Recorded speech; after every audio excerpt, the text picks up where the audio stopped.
estamos haciendo la parte de difícil, cuáles iban a ser los organos. Entonces, en condiciones normales, como dice aquí, el espacio pleural contiene más o menos 25 centímetros cúbicos de líquido. Entonces es una cantidad ínfima, pero que está ahí y cuya función es el líquido pleural. Su función es de servir de contingencia al pulmón cuando se expande y se... Es un lubricante, ¿no? Que evita la fricción, porque si yo no tuviera nada, estarían las pleuras parietales y viscerales en esta situación chocando, ¿no? Es un lubricante. Entonces tenemos un poco de líquido ahí que disminuye la presión superficial y por lo tanto facilita el movimiento que es constante, ¿no? Que constantemente los pulmones están expandiéndose con el proceso sin fin de respiración hasta que entonces, cuando hay una acumulación anormal de volumen de líquido por encima de ese tamaño regular, entonces estamos hablando de un derrame pleural. Ahora, dependiendo de lo que contenga el derrame, algunas veces el derrame toma un nombre distinto, lo vamos a ver más adelante. Esta es una imagen típica, un derrame pleural. ¿De qué lado? Está fácil. De la izquierda. Lo marcado incluso. Entonces, lo que se conoce típicamente como curva del Amazon. ¿Han dicho línea del Amazon? Sí. Es la línea del derrame pleural. Digamos que desde el punto de vista semiológico, uno podría, si el derrame está libre significa que el derrame no está tabicado, ¿no? O sea que está, imagínense ustedes que tienen el pulmón y alrededor tienen dos capas de pleura y el agua está ahí, ¿no? El exceso de líquido está moviéndose. Entonces si ustedes cambian de posición al paciente, van a cambiar los bordes. Entonces ustedes primero percuten o apuntan en posición sentado y luego lo echan al paciente, lo ponen de costado y van a ver cómo van cambiando los límites, ¿no? Eso les va a decir que el derrame está libre. ¿Eso es útil? Sí, solo cuando el derrame está libre, ¿no? Cuando poder delimitar claramente como en la CITIS, ¿no? Cuando lo ponen al paciente de costado hay matriz desplazable. Igualito acá, la matriz se desplaza. Si el paciente yo lo he hecho, también se va a desplazar. Por supuesto, por gravedad. O sea, si tú lo tienes parado, lo tienes así. Entonces vas a percutir, por ejemplo, un nivel por acá. Si yo te echo en decúbito dorsal, Ahora va a ser hasta acá. por atrás vas a estar el derrame. Ya, todo acá va a estar limpio. Claro. Ya. Ahí aplica también lo que dijo el doctor de empezar por arriba, ¿no? Siempre se empieza por arriba, ¿ya? Siempre se empieza por arriba. O sea, es por una cuestión práctica, ¿no? Tú podrías empezar por abajo, sí, ¿no? Claro. Pero, digamos, que ustedes que están aprendiendo, siempre deberían empezar por arriba. Ustedes han visto cuando escucho, ¿no? Si yo empiezo por arriba, con un tiempo adicional que tendría que invertir, si empiezo por abajo y encuentro algo normal, oye, ahora arriba, otra vez abajo. Arriba y abajo. Entonces, si en todo derrame pleural va a ser así, doctor, si me pongo en posición de cúbito, todo lo que estoy diciendo cuando el derrame está libre. Libre. Claro, cuando está el líquido flotando en la pleura. Pero no siempre es así. O sea, no hay forma de que yo prediga de que el líquido va a estar así. O sea, de repente tengo un derrame que ya está tabicado o que está ya fijo o que está en proceso de tabicación y por más que lo mueva el paciente. En ese caso no se puede, el paciente está como, o sea, no se puede mover para ocultarlo, de forma. O sea, por eso es que yo evito que ustedes examinen a pacientes que están postrados. Porque van a tener limitaciones por dos motivos. Uno, por un motivo evidente, de que el paciente tiene limitaciones porque está postrado o está sujetado o tiene algún problema que impide que se movilice. Y si ustedes lo movilizan, la primera que va a sentar va a ser la enfermera y a mí me va a molestar. Y a ustedes también les va a hacer pasar un rato. En el momento que ustedes examinan a un paciente, depende, pues, ¿no? Cómo está, en qué situación está. Si está en una emergencia y está con las funciones vitales comprometidas, ustedes tienen que actuar, van examinando rápidamente.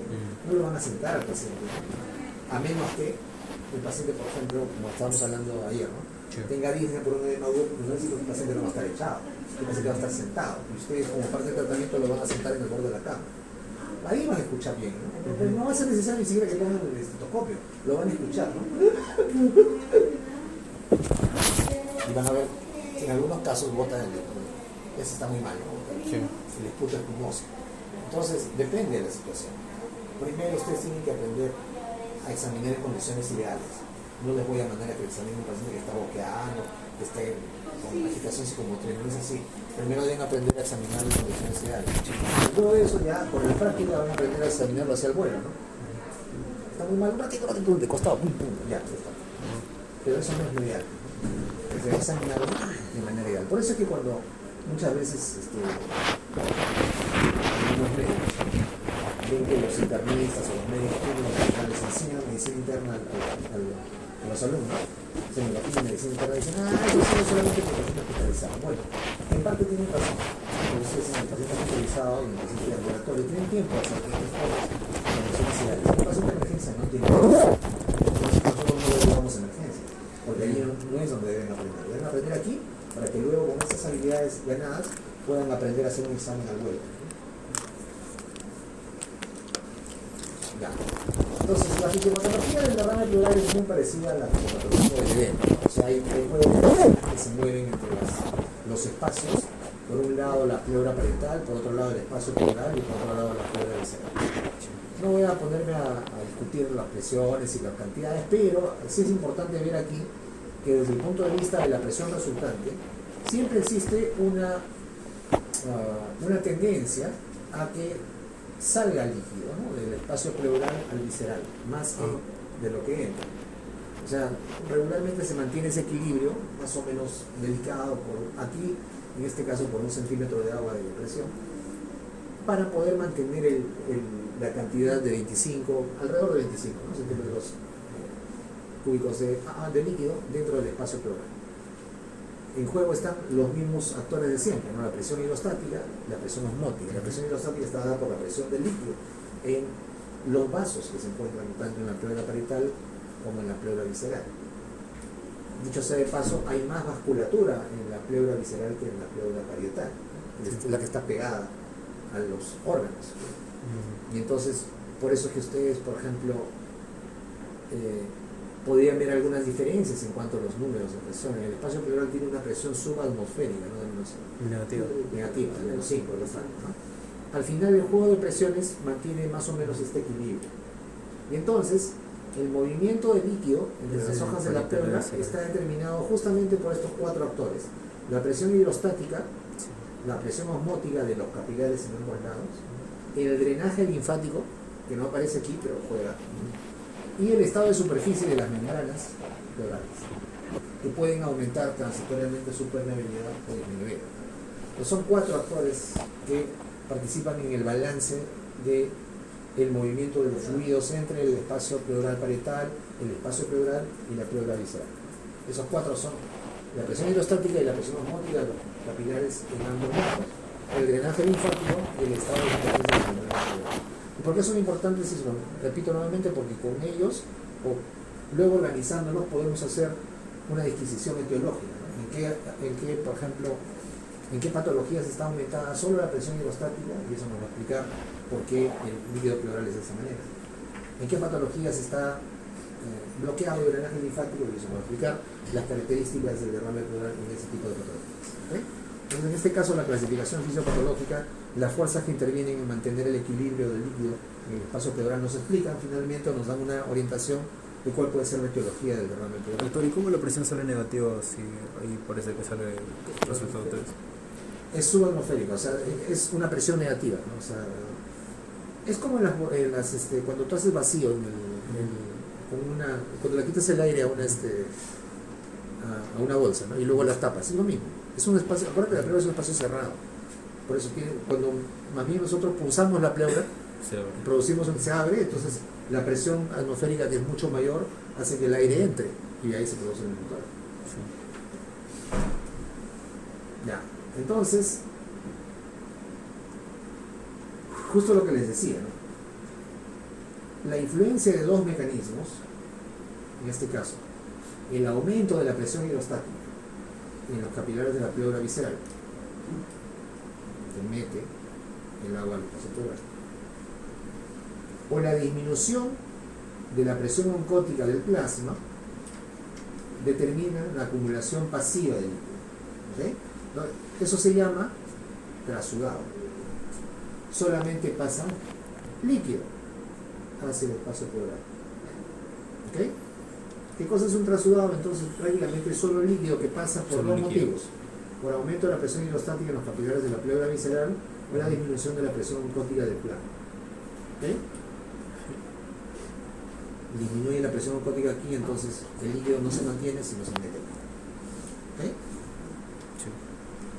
Eso se llama trasudado. El líquido, prácticamente el derrame pleural, lo que está ahí es solo líquido, solamente se mueve el líquido libre. Si existe un proceso inflamatorio, lo que sea, que altera la permeabilidad de las membranas pleurales, no sé por qué le he puesto las bases, o en todo caso ocasiona un bloqueo linfático. Ustedes saben que la linfa va drenando el exceso de líquido en todo el cuerpo, ¿no? Y por ahí, justo en el tórax, está uno de los puntos más importantes de drenaje linfático. ¿Cómo se llama? ¿De drenaje linfático? En el tórax. En el tórax. Anatomía. El vaso. Han tenido que sacar un cadáver y verlo ahí, pegado a la columna vertebral. ¿Qué? El vaso. Los linfáticos son pequeñitos, ¿no? Hay ganglios, hay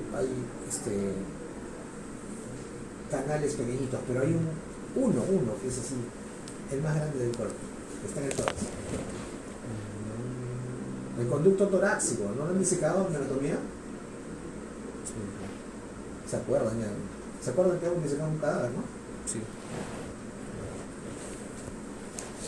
Entonces, el conducto torácico, que es la vía principal de drenaje linfático. Recuerden que la linfa drena, que es el exceso de líquido, se drena nuevamente al sistema vascular para volver a recircular, ¿no? Porque, o sea, ese exceso de líquido que se está produciendo, que está fluyendo entre cavidades, entre vísceras, en el intersticio, es drenado para mantener el equilibrio, ¿no? Para que no nos hinchemos, ¿no? Sí. Es regresado a la circulación y nuevamente se recircula. Entonces, si existe un bloqueo linfático en el tórax o existe aumento de la permeabilidad de las membranas de la pleura, se va a producir líquido de forma activa por el proceso inflamatorio, por el bloqueo, y eso se llama exudado. Y vamos a ver que primero las características bioquímicas del exudado y el trasudado son distintas por los mecanismos que están implicados en su formación, y segundo, que además nos van a sugerir la etiología. El trasudado es aumento de la producción de líquido con capilares normales por incremento de la presión hidrostática o disminución de la presión oncótica. Lo mismo que dice acá, ¿no? Ejemplos típicos de insuficiencia cardíaca. Aumenta la presión hidrostática en toda la vasculatura y en los capilares de la pleura visceral, y entonces empieza a salir líquido. Y aquí, y se empieza a ir.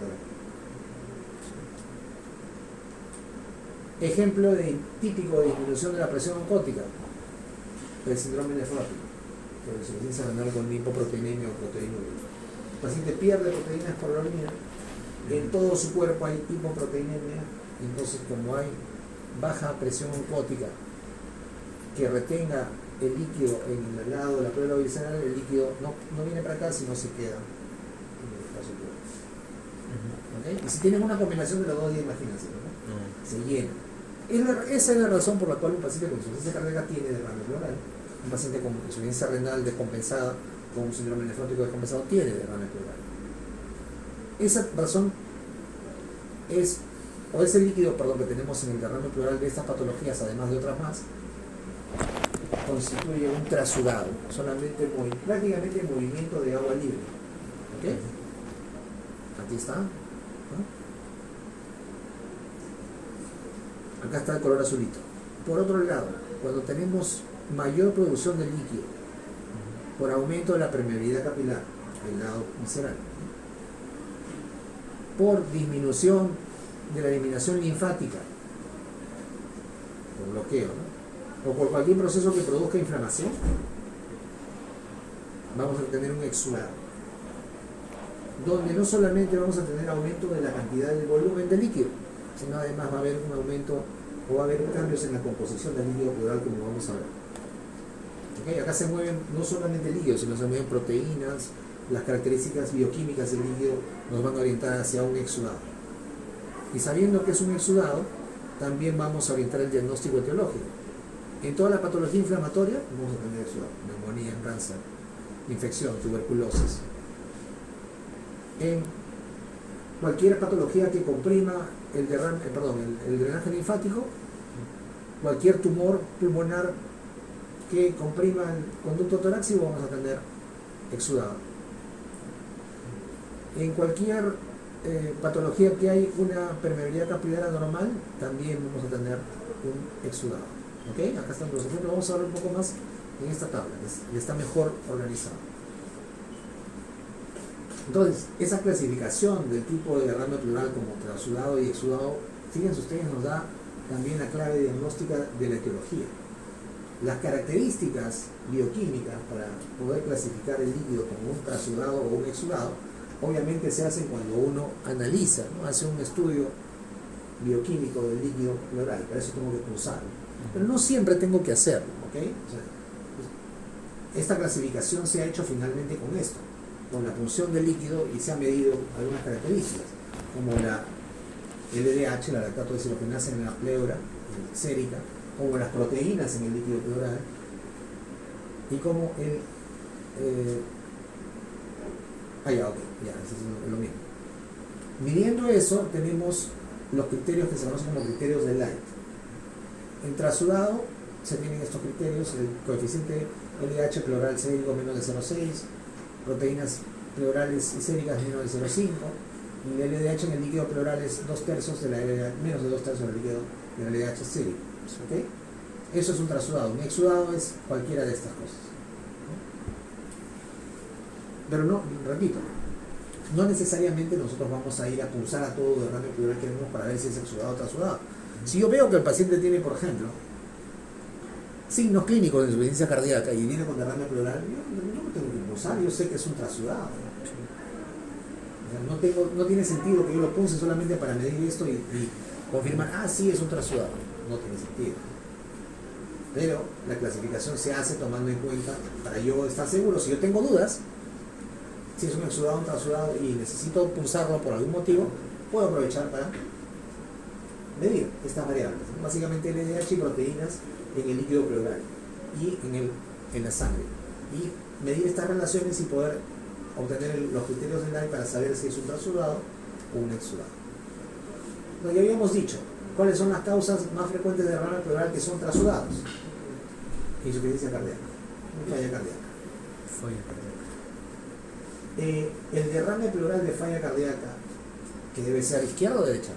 Debe ser la izquierda. La izquierda, ¿no? El corazón no contrae, aumento de la presión hidrostática, todo se trata de manejar la izquierda. Ya. El derrame pleural de falla cardíaca es usualmente bilateral, ¿ok? Pero si fuera unilateral es del lado derecho, ¿ok? Así es, eso sí es cierto. Si ustedes ven a un paciente clínicamente con insuficiencia cardíaca, les da una historia clínica de insuficiencia cardíaca, lo examinan y le encuentran disminución del volumen vesicular en ambas bases, seguro tiene un derrame pleural bilateral. Pero si le encuentran un derrame unilateral y tiene cuadro clínico de insuficiencia cardíaca y ese derrame es derecho, ese derrame corresponde a insuficiencia cardíaca. Ahora, si le encuentran un derrame del lado izquierdo, ahí sí vais a buscar otra causa que le está causando el derrame, porque no es frecuente que sea del lado izquierdo. El derrame pleural de insuficiencia cardíaca es bilateral o derecho. ¿Ok? Sí.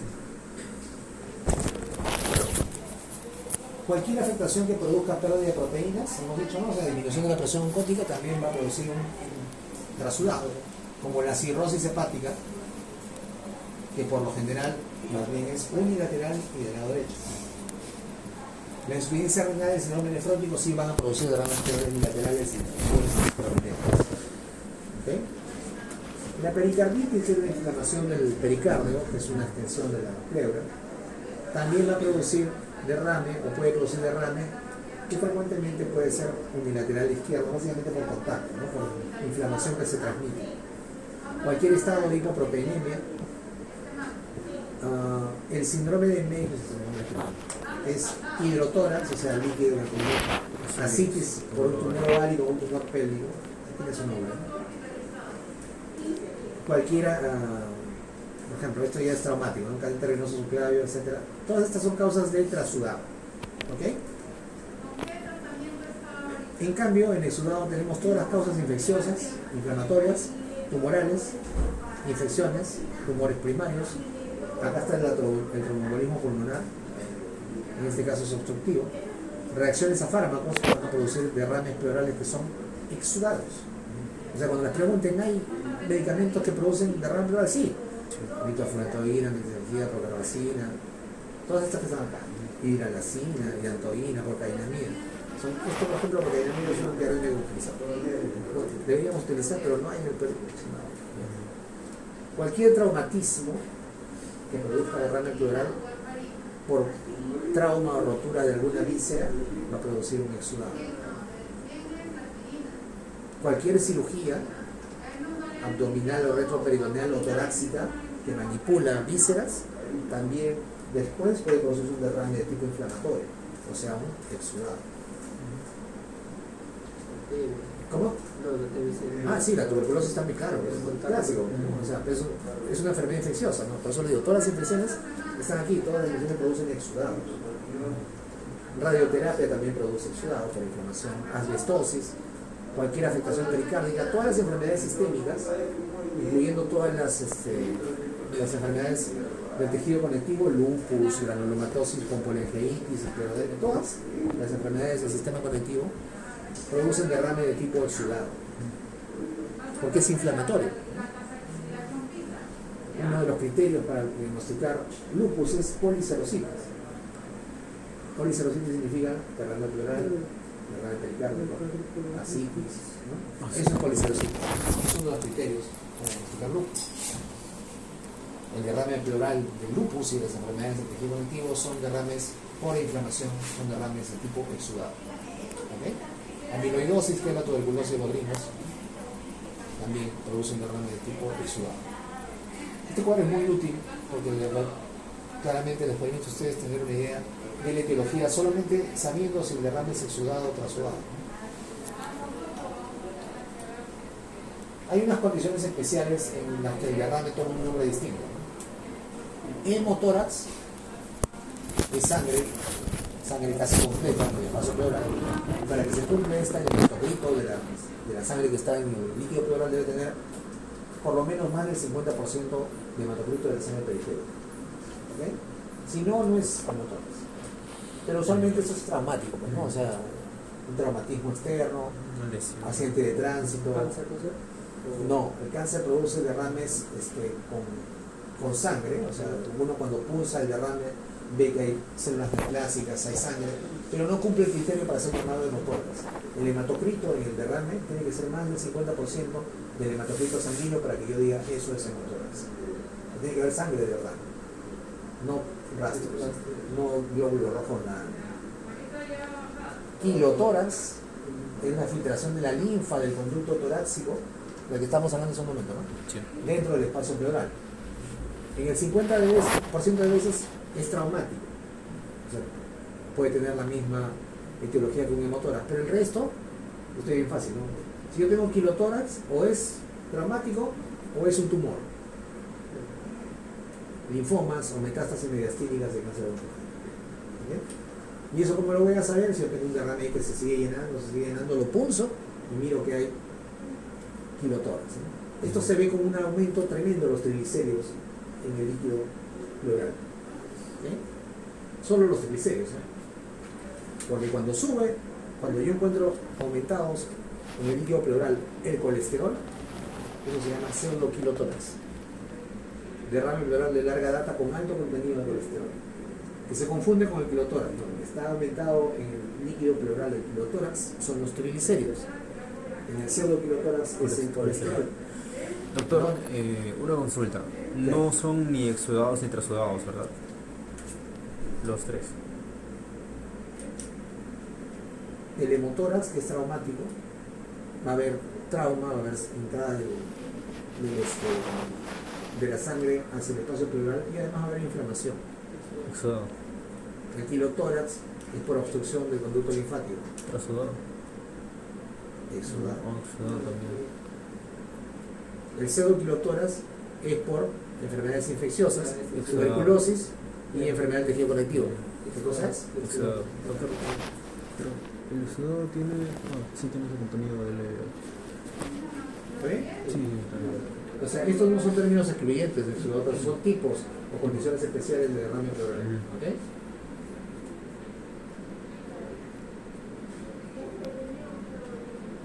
Clínicamente hay una triada de síndrome pleural o de derrame pleural, ¿no? Que es la disnea, la tos y el dolor. Ya hemos visto a algunos pacientes, además algunos de sus primeros pacientes tenían estos síntomas, ¿no? Sobre todo el dolor, ¿no? La disnea va a ser proporcional al tamaño del derrame y a la causa subyacente. La disnea es más intensa, como les había dicho yo, en la insuficiencia de la falla cardíaca. La disnea es un signo común a las patologías respiratorias cardiovasculares, pero cuando se presenta de manera más intensa, de manera progresiva y crónica, regularmente está relacionada con falla cardíaca. Entonces, dependiendo del tamaño del derrame, yo tendré mayor o menor disnea por obvios motivos, ¿no? O sea, si que yo tengo un derrame hasta acá, hasta arriba, el paciente va a estar muy disneico. Si el derrame es solamente en las bases, de repente no tiene ni siquiera síntomas. Yo lo encuentro de casualidad cuando lo estoy examinando. Como ocurre con pacientes nefrópatas, ¿no? Están todo el tiempo con la insuficiencia renal, se dializan, a veces sí, a veces no. O de repente no se dializan y están ahí con la creatinina en las nubes y no saben. Y ustedes lo ven un poquito agitado. ¿Alguna molestia? No, lo escuchan, abolido en las bases. Creatinina 6 desde tiempo. Diabético, sin tratamiento. Ya está en falla renal, tiene su derrame pleural. Seguramente que le pongo una actividad reactiva de proteínas en la orina y están violando, ¿no? Para que proteína pleural. La tos usualmente es seca, y esa es una característica de la tos del derrame pleural, es seca e irritativa. Y se atribuye a la inflamación de la pleura o la estimulación bronquial por compresión. O sea, por inflamación de la pleura o porque se comprimen los bronquios, porque al aumentar el líquido, aumenta la presión sobre el pulmón. O sea, por ambos mecanismos, por uno o por los dos, se produce la tos. La tos es seca e irritativa. Entonces, no es una tos productiva porque el problema no está dentro de las vías aéreas, sino está en la pleura, que se está inflamando, o que la pleura, al llenarse de líquido, está comprimiendo por dentro del pulmón y de los bronquios. ¿Ok? Sí. El dolor sí suele ser intenso y localizado, así mismo dolor de la neumonía, cuando recién empieza el derrame. Con la inflamación inicial y cuando recién está empezando a llenarse de líquidos. Por eso dice con la pleuritis, o sea, el fenómeno inicial que precede al derrame. Cuando ya se instala el derrame, usualmente desaparece. O sea, la historia va a ser de un paciente que de repente empieza con un poco de dolor que se va haciendo más fuerte en un lapso corto de tiempo, dolor de costado, ¿no? Tipo puntada, le duele, después de unos días pasó, porque ya se instaló el derrame y empieza a presentar tos y al final aparece la disnea. Esa es más o menos la historia de instalación de un derrame pleural. Por ejemplo, en la tuberculosis. El paciente primero tiene signos generales, ¿no? Fiebre en las noches. Después le duele, sigue con fiebre o baja la fiebre, le deja de doler, ya se está instalando el derrame, aparece la tos, o si es que no la había antes, ahí podría confundirse, y finalmente aparece la disnea. Esa es la historia del derrame. ¿Cómo? Por ejemplo, con la TB con la fiebre, ¿no?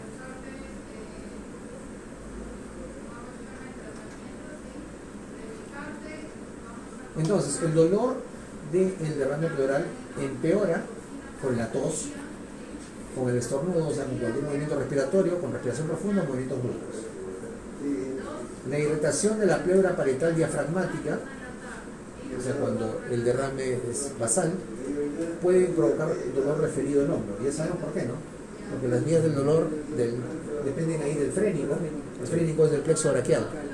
Entonces, el paciente que tiene derrame pleural y que tiene dolor al principio del derrame, en algún momento irrita la pleura parietal diafragmática, ese dolor incluso lo va a poder referir al hombro.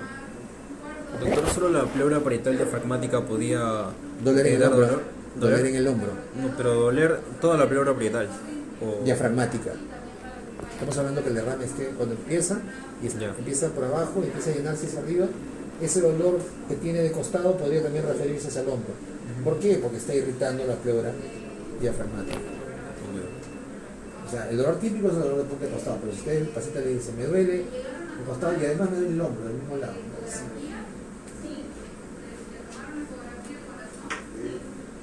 En la anamnesis del paciente que tiene derrame pleural, regularmente nosotros vamos a hacer el diagnóstico de derrame pleural o de síndrome pleural primero por la anamnesis y lo vamos a confirmar con el examen físico, ¿no? Pero si ya nos está contando una historia que parece ser de una difusión pleural, yo debo tener mucho más cuidado para preguntar algunas cosas particulares que tienen que ver con la posible etiología del derrame pleural. ¿Okay? Entonces hay que buscar, por ejemplo, los signos de falla cardíaca, disnea, ortopnea, palpitaciones. Hay que buscar si hay antecedentes de enfermedades que pueden conducir a la cirrosis. Alcoholismo, hepatitis B son las causas más importantes de cirrosis.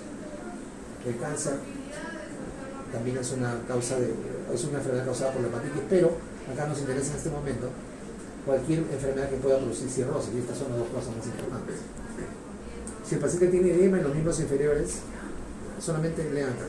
Si tiene edema en los miembros inferiores, eso nos puede orientar a cualquier patología sistémica que pueda producir edema. Si además yo encuentro que, por ejemplo, ese paciente con edema, el edema es, ya cuando lo examino, es con fovea de 5 cruces, que lo presiona y se queda ahí hasta el fondo, le pregunto, y además tiene diabetes, como hace un doctor, seguramente que ese paciente tiene falla renal por diabetes y tiene el derrame pleural por disminución de la presión osmótica, por hipoglucemia. Todo encaja. Sí. Se dan cuenta, todo encaja, una sola enfermedad, insuficiencia renal causada por la diabetes, explica todo el cuadro clínico del paciente. Y eso es el principio de unidad clínica. Regularmente, una sola enfermedad explica todo el cortejo de signos y síntomas del paciente.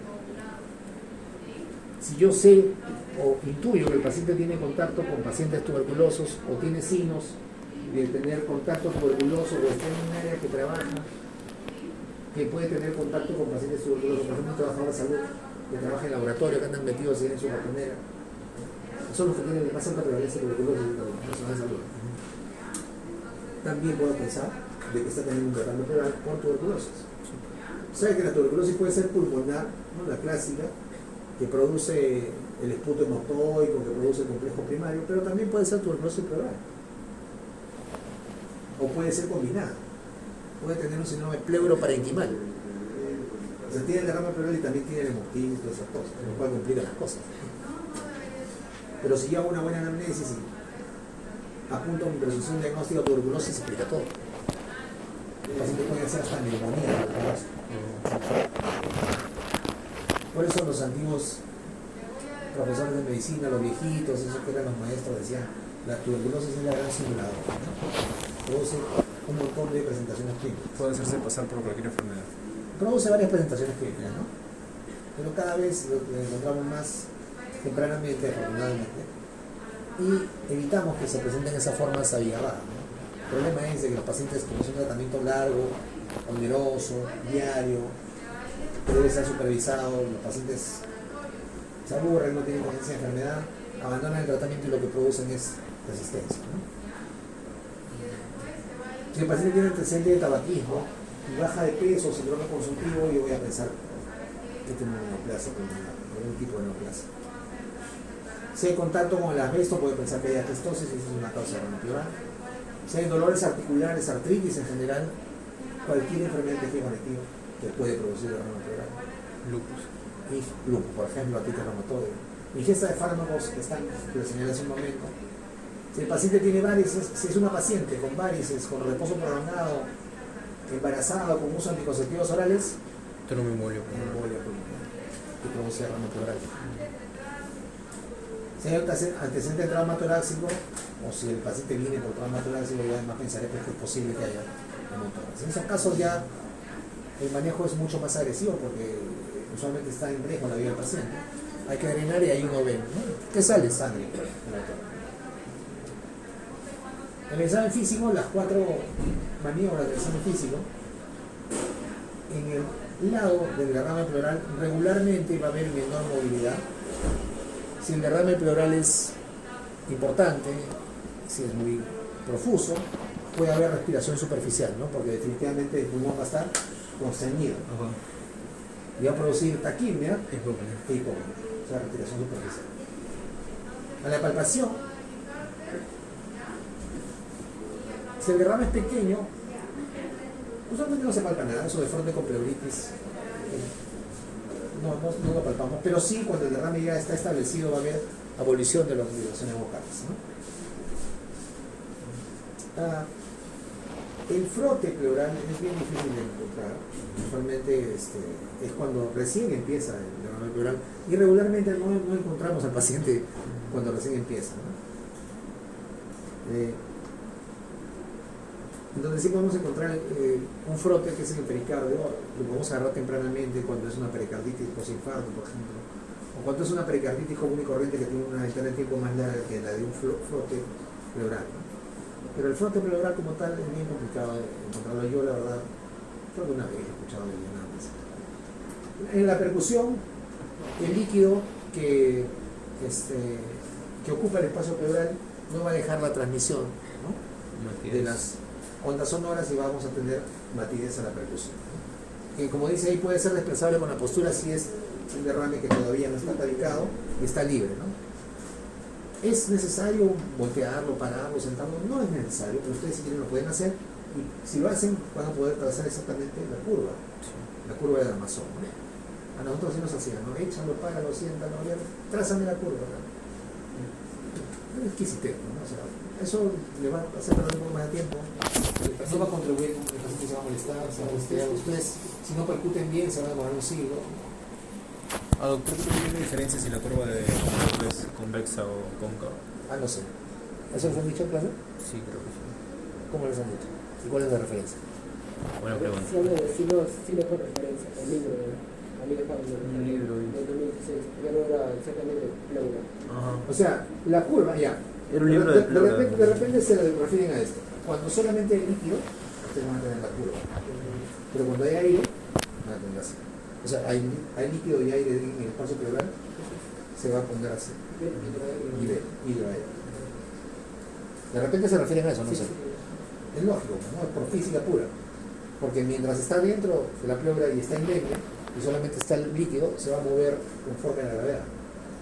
Pero si ingresa el aire va a igualar las presiones, entonces va a generar un nivel. ¿A eso se refería? No me acuerdo, la verdad. Lo voy a... Eso había. Decía que Sí, si estaba convexa se pedía una tomografía computarizada. ¿Sí, Si es que era, se pedía una tomografía computarizada también, ¿no? Cuando el pulmón estaba colapsado. Porque había puesto una imagen y era todo ¿Todo blanco? Todo blanco. Tú no puedo ver el pulmón, claro. Claro, y el pulmón así estaba chiquitado como colapsado.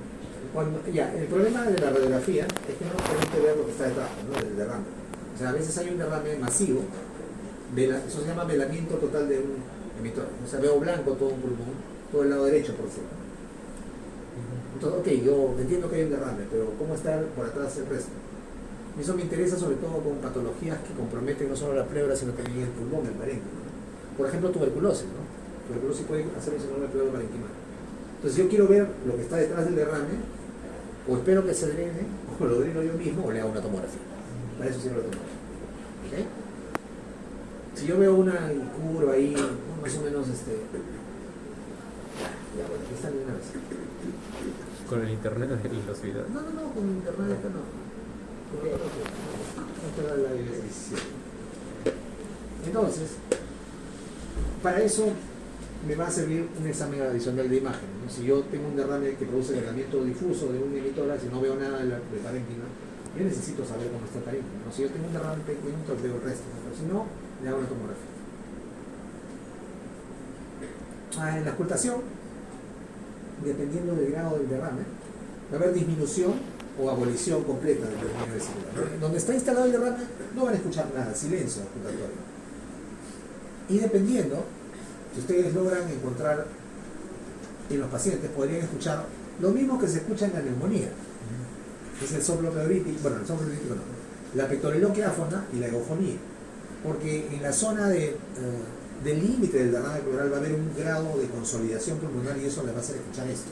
Y el soplo que van a escuchar en el derrame pleural es el soplo pleurítico, ¿no? Es el soplo de la E en la inspiración.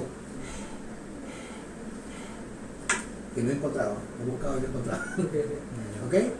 Ahora, si no encuentran el soplo pleurítico, la pectoriloquia áfona, eufonía, ¿no es derrame? No, pues igualito es un derrame, ¿no? Porque finalmente, si yo le veo el cuadro clínico del paciente, me cuenta, le oculto y está abolido o disminuido, es un derrame pleural. O es algo que está produciendo disminución de la transmisión. Entonces, si no tengo dudas si es un derrame, si es otra cosa, le tomo un examen de imágenes. Así de simple, colegas. No podemos nosotros pretender, y ese es el mensaje, ¿no? Ya les dije también cuando hablamos de neumonía, no podemos pretender encontrar el cuadro clínico florido. Les enseñamos nosotros el cuadro clínico florido para que sepan todo lo que puede haber. No porque eso significa que ustedes en cada caso van a encontrar todo. No es así. Pueden encontrar todo, el 50% de los signos y síntomas que les enseñamos, el 30%, el 40%, el 70% es variable. Cada cuadro clínico es distinto porque lo van a agarrar en distintas fases de evolución. Entonces ustedes no van a esperar a encontrar el cuadro clínico florido para recién decir, ah, sí, tiene derrame. No, pues. Nosotros, si tenemos duda, tenemos exámenes auxiliares, ¿no? Tenemos una placa, que es bien fácil, o una tomografía, que tampoco es tan complicado. ¿Ok? Muy bien. Eso es lo que tenía que decirles sobre síndrome pleural, sobre derrame pleural. ¿Algo más que esté quedando en el tintero?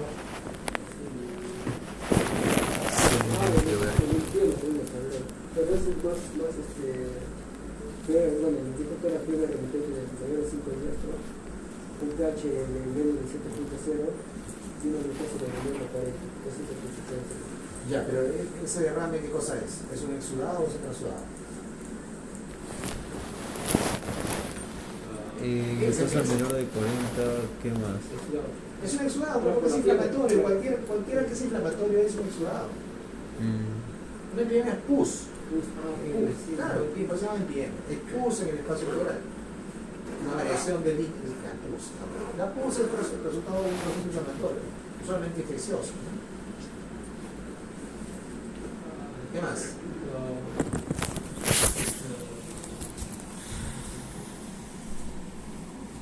Para una casa, pues, es como Ya, que depende, pues no. Los antibióticos no llegan bien a los líquidos en las cavidades. Claro, Ese es un problema. Es decir, que ya el derrame es de aspecto purulento. Yo he hecho el limpieza es bien raro, ocurre cuando hay un absceso o algo que drena pus hacia la cavidad pleural. Si el paciente sigue con fiebre, es lo que es un criterio, entonces yo tengo que exterminar cualquier tejido o cualquier líquido que esté infectado, a pesar de que esté con antibióticos. Entonces yo ahí entro a hacer un drenaje exhaustivo y a veces tengo que hacer, incluso tengo que hacer, extraer parte de la pleura para poder erradicar, y eso sucede en casos muy avanzados, ¿no? Pero regularmente como un drenaje completo y mantener un tubo de ventilación por un tiempo mientras los antibióticos hacen efecto es suficiente. Y miren, yo no he visto hace mucho tiempo en bien, ¿verdad? Es bien raro, se ven pacientes que están inmunosuprimidos, que tienen abscesos pulmonares por algún germen, y las veces que he visto, los pacientes se iban muy mal, algunos se morían, otros no. Es raro, ¿no? El paciente que está, todo lo que es absceso en general es que no sea hepático, pulmón, cerebro, es usualmente un signo de inmunosupresión, ¿no? En el hígado sí hay abscesos. Es por la alta cantidad de sangre que pasa, ¿no? El germen cae por ahí, entonces. Pero por eso digo, absceso que no sea hígado, usualmente es igual a inmunosupresión. Es una generalización muy grosera, pero regularmente es así. Ok, doctor. ¿Algo más respecto a